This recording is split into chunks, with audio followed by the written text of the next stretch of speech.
Ang bagong people's queen ng showbiz. Sa may mga edad na nagmamano daw yan. Hello Kathden fans! Ito na nga mga kasombreros ha.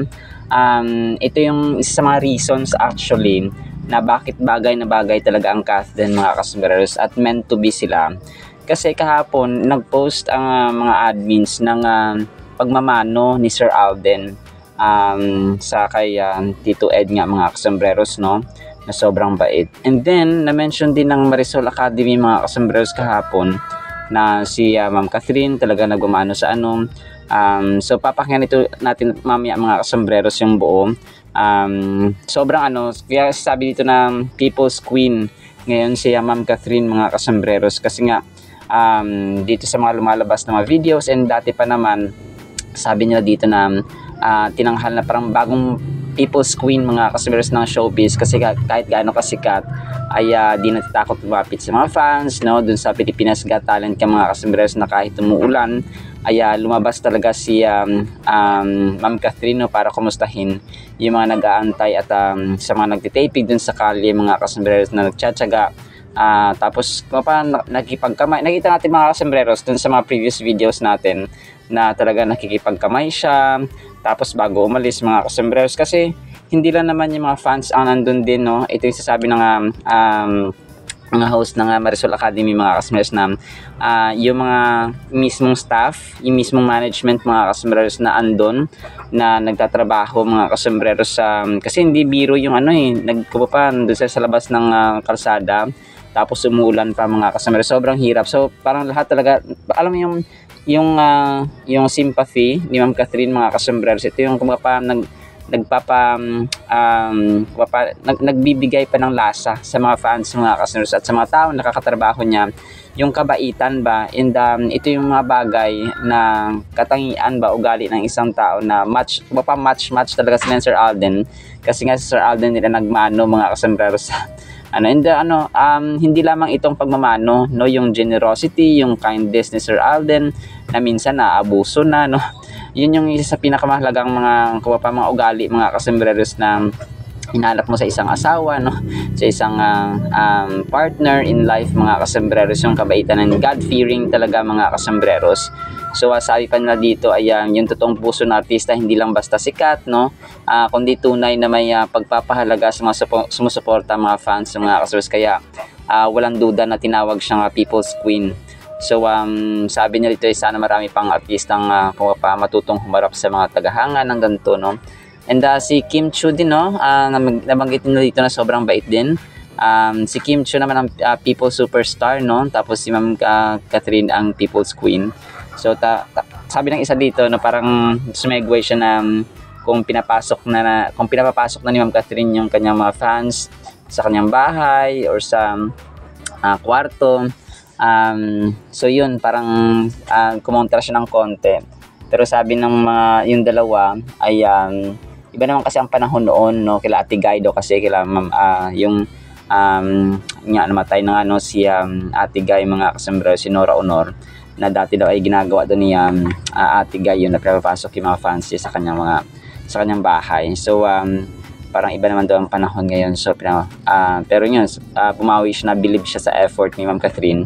And si Tita Long Gumatay ay witness, no, na talagang nagsasabi siya na sobrang close nila si Tita Long Gumatay, na kahit tapos na yung turn down ni Ma'am Catherine na mag-hi, magkumusta sa mga fans, ay talagang ginagawa niya pa rin na nag-hi daw at saka nilalapitan ito mga kasombreros. Hindi niya, kahit sa mga, lalo na po sa mga edad, no, sa mga senior citizens, ay talagang nagmamano si Ma'am Catherine. And then nga, yung time na sa Pilipinas Got Talent na nung graduate yung isang fan, tapos sabi niya, Catherine, graduate na ako. Sabi niya, tapos ibang bagay yung kumbaga pa yung lalapitan yung fans mo, tapos yung mismong tumawag sa'yo, tapos lalapitan mo, then talagang yung response pa niya, di ba, congrats, good job, sabi nga niya Ma'am Catherine mga kasombreros.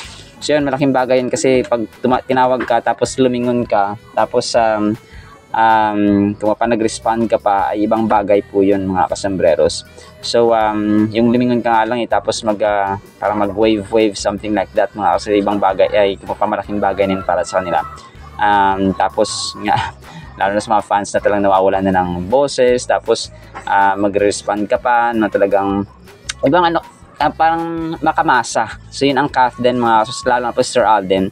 And dito nga sa 98 degrees, dito ko lang din nalaman na dinumog rin pala si Sir Alden dun sa ano, sa concert, no, instead of yung 98 degrees na boy band mga customers ay parang ano lang din, parang mabilisan din kay Sir Alden kasi baka maagaw niya yung atensyon na dapat ay nasa 98 degrees kasi concert nga nila ito mga kasombreros. So kasama niya ito si Mama Ten, yung producer, no, producer at CEO ng Myriad mga kasombreros. So talagang ano, dito masabi na talagang match talaga sila, and wala nang ibang pwedeng i-match sa taong mabait kundi ang taong mabait. Ang taong kumapa ang box office king sa box office queen, ganon. Yung taong mahilig at saka magalang sa matatanda, no? Talagang ganon, mahilig sa mababata. So, nagmamatch yung kanilang ugali mga kasombrero. So yun lang yun, as simple as that. So family oriented, no, down to earth, humble at saka sociable mga kasombrero. Sa ating English vocabulary ay gregarious, no, amicable or amiable mga kasombrero. Nagakot na ng mga English vocabulary, no. Sin po mga kasombreros, ha. And then isisingit ko lang din itong isa, no, na siyag, hindi, next item na lang ito mga kasombreros, or sa next vlog na lang natin. Alright, so pakinggan po natin yung ano, ha, yung mismo sinabi ng hosts po ng Marisol Academy, and afterwards ay yung salita po ng Panginoon. And blessed morning po sa bawat isa. June 4, 2025 ang ating petsa. Sinali niya yung petsa. So salamat po. Hindi na mapagkakailan na si Catherine Bernardo ang bagong people's queen ng showbiz. Ang rason, sa kabila kasi ng dami ng humahanga sa kanya, hindi siya natatakot na lumapit sa mga panay at magpasalamat ng personal nang makancel ang live semifinals ng Pilipinas Got Talent Season 7. Kahit umuulan, lumabas si Kat para kamustahin ang mga naghihintay. At nung nag-taping sa kalye, kahit nabasa sa ulan, nagtyaga pa siyang makipagkamay at makipagkwentuhan sa mga tagahanga bago umalis. Dito makikita ang totoong puso ng isang artista. Hindi lang basta sikat, kundi tunay na may pagpapalaga sa mga sumusuportang mga panay. Kaya naman, walang duda kung bakit siya tinawag na People's Queen. Sana nga maraming artista ang matutong humarap sa kanilang mga tagahanga ng ganito. Talbog. Nakakatuwa, di ba? People's Queen, tapos si Diba? Kim, ang tawag naman nila, People's Superstar. People's Sabi Superstar. nila. Queen. Kanya-kanya silang people. People's Queen. Ay, ganito ha. Ayun na Oo, naman. Oo. May Wala ano naman naman akong siya. against dyan. Ayun diba? ulit. People's Queen, People's Champ, Superstar. People's etc. People's Champ si Manny Pacquiao. Oo. Pag nakita Wow. ko na si Catherine, pinapasok niya yung mga tagahanga niya sa bahay niya, ayun na talaga. Kasi si Ate Gay nagawa niya yung gano'n. Pero hindi Pero naman natin doon alam. pa natutuwa. Iba yung panahon na Iba yun kasi eh. yung panahon nun, tsaka Oo. hindi rin naman natin alam Hindi. kung ano yung nangyayari, Oo. di ba? Hindi, Baka baka- naman may mga panay siya. Na dumadalo sa dumadalo. bahay. Na natutulog, na Papapasukin. pinapasok sa kwarto. Yung gano'n. Ganon? Ay, nakakatawa si Ate Gay na Oo, nagagawa niya yun. talaga. Kahit na paano yung... Baka meron naman extra doon si Ate Gay na Pero parang... bilib ako sa kanya iba yung ginagawa master's niya bedroom. effort. Oo, effort talaga. Ano yan, katibayan niya si Tita Long. Dahil si Tita Long, di ba, very close sa atin. Talagang kahit natapos na yung niya, turn niya, talagang lalabas daw yan. Talagang mag-high daw yan sa mga fans niya daw. Talagang magbibigay pugay sa kanila. Doon sa may mga edad na nagmamano daw yan. At di ba, doon nga sa video na yun, hindi lang naipakita, Catherine, congratulate na ako, sabi nung isang panay. panay. Sabi niya, talaga, congratulations. Ganun, sa mga panay kasi malaking bagay. Malaking bagay na yung Catherine, mabate. Catherine, yun lang lumingon ka, Oo. tapos sumagot ka pa, malaking bagay sa kanila. Isa rin doon sa nagustuhan nila kay Catherine. And even sa kay Kim Chiu na talaga pagka tinawag mo talaga, Hinto. lalapit talaga, mag-i-smile. Malaking bagay sa mga panay yung pinag-uukulan mo ng pansin. Kasi may mga panay na na talagang naubos na yung boses ng mga fans. Natatawa. Hindi man lang lumilingon. Pero diba? Ganyan talaga, at saka, ito kinukwento ko lang. Si Ate Gay kasi talagang sandamakmak talaga pag bibigyan niya lahat yan. Pero nakakatawa nga, di ba si Katrina, kasi unang umuulan, nagawa niya lapit yung mga panin. Kasi hindi natuloy pa rin yung taping ng semifinals, di ba? Oo, correct. Dahil hirap, kasi mga nagpunta din yung mga Siyempre, panin niya. pagod nila, Oo, di ba? na parang mawala kahit pakonsuelo. Ayan, nilapitan niya. Nakakatawa yung ganong effort ng isang artista na talaga nagbibigay halaga sa mga panay, sa mga nagmamahal sa kanila. Dapat ganyan ang mga artista Oo, talaga. pero daming artista, Diyos ko. Huwag mo nang ayoko Yung mga lapitan artista, niya, iba di ang ba? arte nila, di ba? Oo. Nag-alcohol pa. After, bakit pagkamay nag-alcohol, di ba? Correct. Kung dahil beso-beso, pagdating sa kotse, ayan yung alcohol ko, gagawin. At para po sa ating Word of God mga kasambrers ay sobrang ganda po nito. Ang title natin, Easy Ka Lang. Psalm 37 verse 1 of David. So si King David dito mga kasambrers. Fret not yourself because of evildoers. Be not envious of wrongdoers. Sa Tagalog po, huwag kang mabalisa dahil sa masama. Huwag mong kainggitan, liko nilang gawa. So easy lang tayo mga kasombreros. Napapatanong tayo, this is very literal na nangyayari po sa ating buhay ngayon na kung tayo ay naglilingkod sa Diyos, mabuti ang ating ginagawa, tama ang ating ginagawa, tapos nakita mo yung mga, masabi mo, wala namang mga panahon sa Diyos to, wala naman sila mga relationship sa Panginoon, hindi naman sila close sa Panginoon, ni hindi nga to nagbabasa ng Biblia, ni wala nga tong simba-simba, ni wala nga tong, parang sabi mo na, ba't sila pang unang umaasenso? Ba't parang sila pa yung unang umaangat mga kasombreros? So, napansin natin dito na si King David ay nagkaroon ng envious na feeling, no?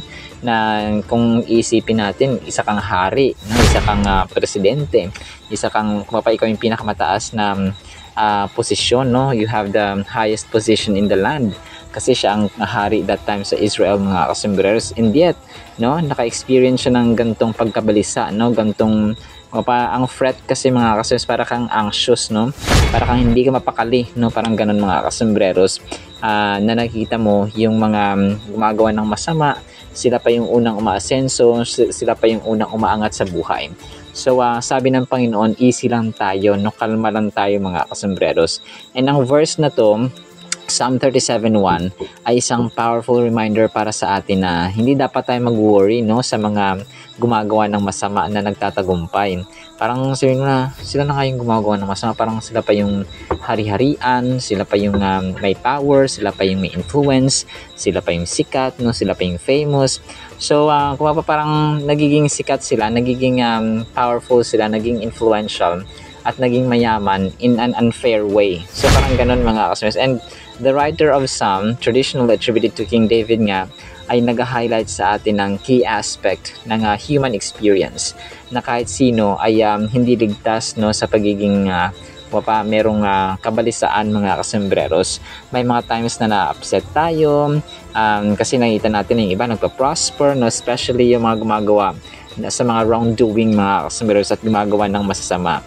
In the course of our lives, we often find ourselves looking around and feeling weighed down by injustice, especially when it seems that evildoers are thriving while we strive to do the right thing. So tayo na gumagawa ng tama, tayo yung hinihila pababa, tayo pa yung nasa ibaba, tayo pa yung down na down mga kasombreros.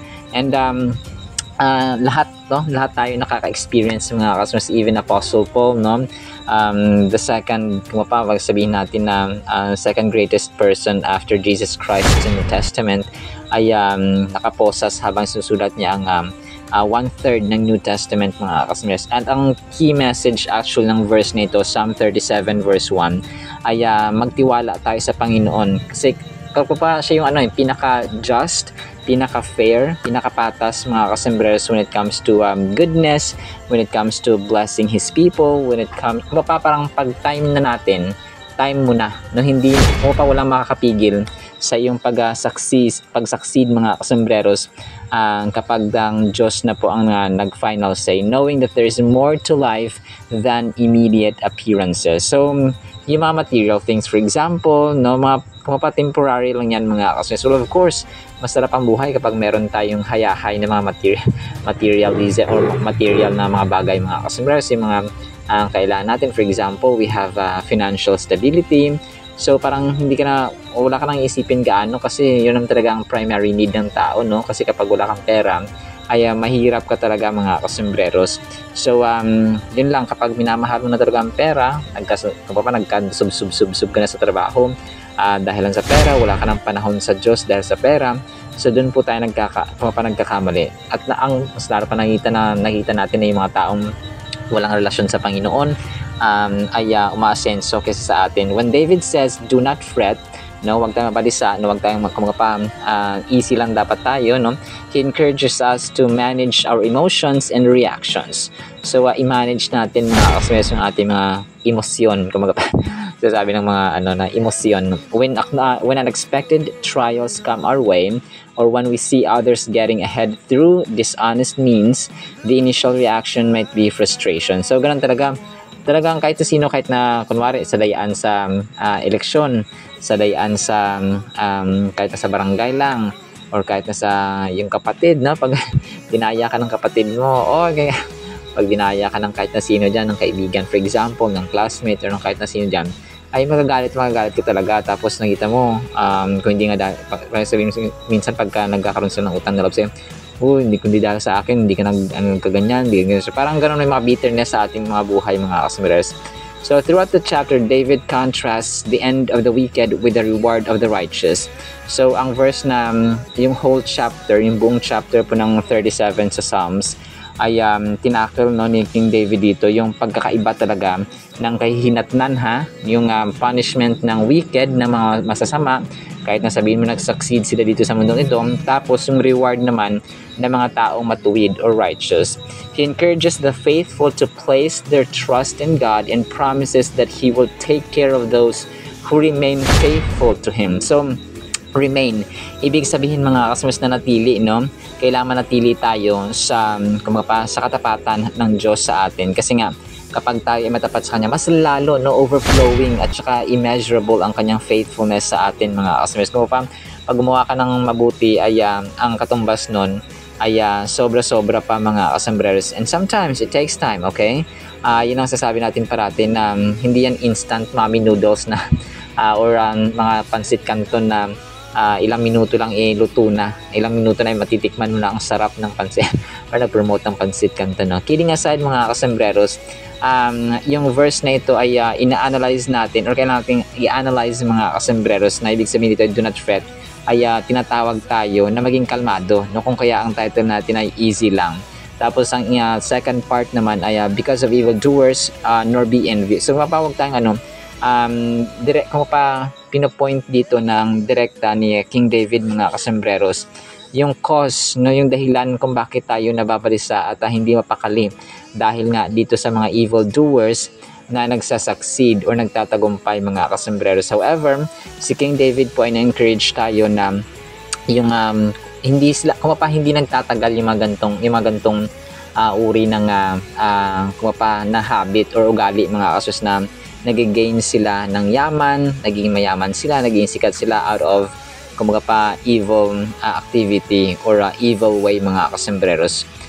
So ang pinakamahalaga dito, yung bottom line mga kasembreros, ay basic instruction na actually ito, na wag nating tingnan sila, kasi mas lalo tayong may stress, mas lalo tayong mag-drain yung ating energy, mag-drain yung ating emotion mga kasembreros, ang ating feeling, ang ating social life, ang ating mood ay masisira.